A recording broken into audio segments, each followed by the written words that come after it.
One of the perks of a top sportsman's life is attending balls and society events. Tonight it's the annual Sparks Charity Ball, where celebrities, sports people and royals rub shoulders. Steve is there with his wife Anne. I'm fine, thank you. And you just had another baby, haven't you? It's, but you had yours since I had mine. Yeah, I thought you had another one since, no? No, mine's 10 months old. 10 months, that's it, I remember. James and Matthew's escorts are their girlfriends Emily and Dee. Dee's dress looks really nice. That's a cracker, isn't it? Yeah. Oh. And the dress is alright. Unfortunately, Tim has a prior engagement. Sparks ball.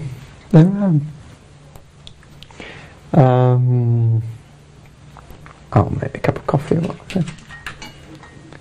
It's not all bad, I get a free dinner. Free cup of coffee. Don't have to go to the Hilton to have that, you know. It's about 9 o'clock. Dinner must be in full swing by now.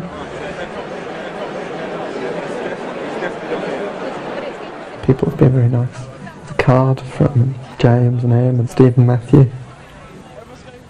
Every once in a while I feel that, I don't know, not that my place is under threat, but I'm threatening the four in some way. I'm not going to be as good as I could be, maybe. The option to give up rowing now isn't something I've contemplated. I mean, I want to carry on. I want to win that gold medal in Sydney more now than I ever have, and basically it means that, I don't know, when I'm standing up there at the top of the roster, I'll know what I've had to go through to get there, and I won't care what other people see or do or what they think. I'll know what I've had to go through to do it, and it'll make it worthwhile. I hope they're having a nice time at the Hilton at the ball at the moment.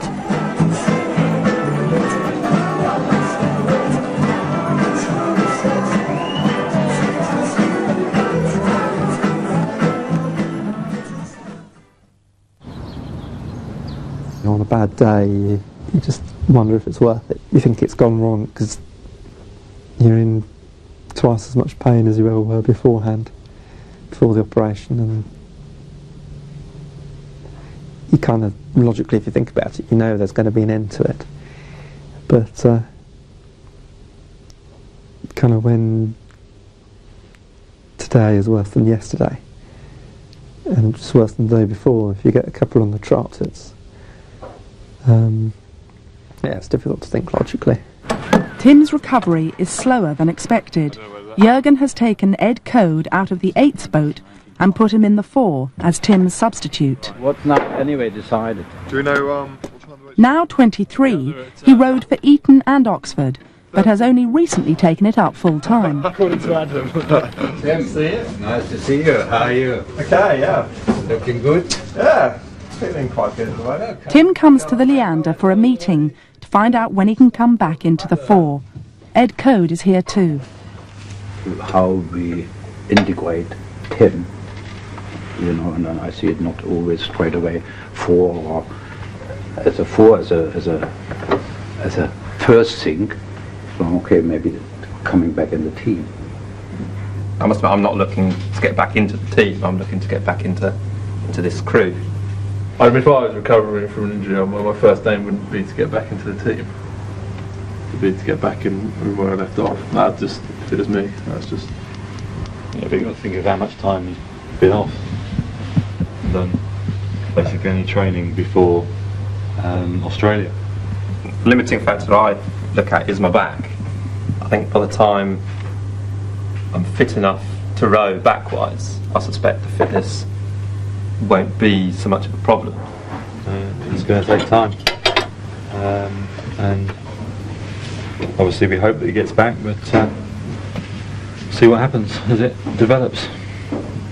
It's important that we keep moving on and not waiting around. So we just crack on as if, you know, as hard as it sounds, we crack on as if nothing's happened. I mean, it shouldn't make any difference to us.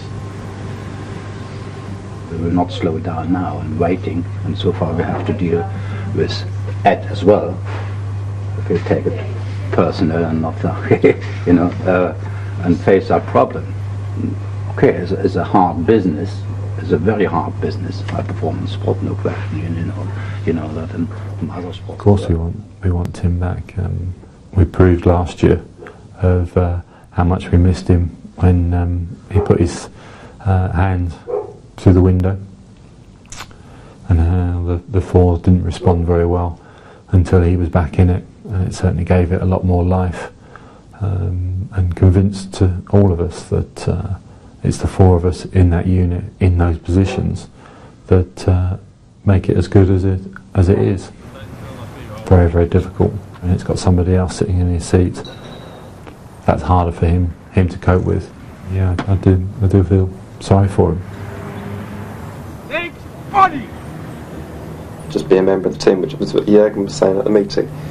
I mean, it was quite demoralising, really. I've reached a point where I'm now starting to get worried about the getting back in. It's not that I'm not confident I won't be good enough to get in, but I think the worrying thing is how that's done, and I think I did pretty well in all the trials last year. I don't think that much will have changed by the time I'm back rowing. But Jürgen, depends how he sees it.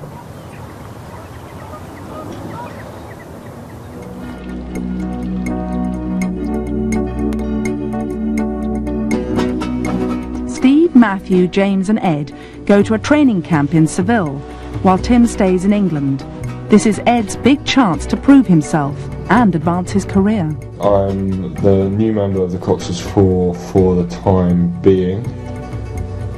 Jürgen's been supportive and telling me I should be going for it, and that he's not seeing me as just some seat warmer.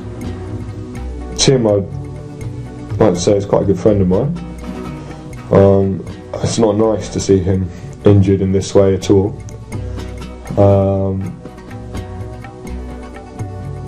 It's given me quite a chance here though. It will be annoying when I get replaced, if I get replaced. You know, to do all the hard training with them now and then not racing them in the summer would be pretty painful. Obviously I prefer to stay in the four.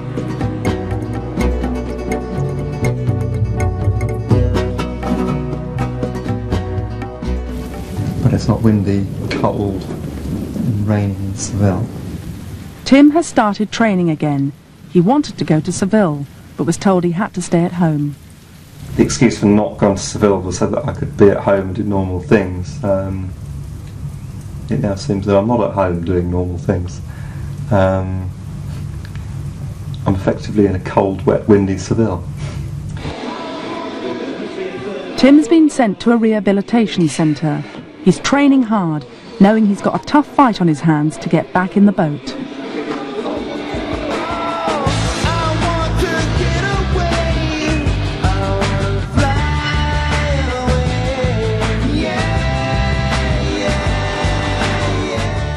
But it's lonely for Tim, training on his own.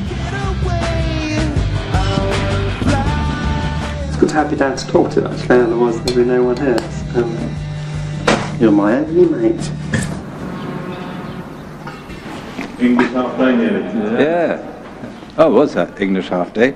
Like fast. Yeah, okay, we're still sitting here and talking. Still business. Okay, yeah, fine.